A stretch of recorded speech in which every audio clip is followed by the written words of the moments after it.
First, we need to make sure that NFC is enabled. To do so, we can go to Settings, choose More Connectivity Options, and then over here we have NFC. Besides that, I prefer to use Google Pay as the payment default, and we're gonna set up the Google Wallet app to add our credit or debit card. So you're gonna go back to the home screen and check if you have Google Wallet app. It should be pre-installed, I believe, but if you don't have it for some reason, you can go to the Play Store and then we can search for Wallet. There we go. And of course, this is the app that we wanted to use. In my case, I also need to update it. But once you have the app, then of course we can open it. So let's go to the wallet. Over here in the bottom right corner, we can press Add to Wallet, and then Payment Card. And now we should be able to scan our card details.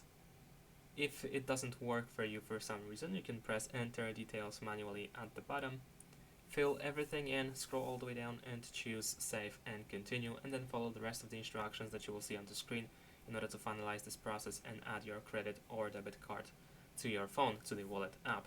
And then, once you want to pay with your phone, remember that NFC should be enabled and the phone should be unlocked, otherwise you won't be able to make the payment.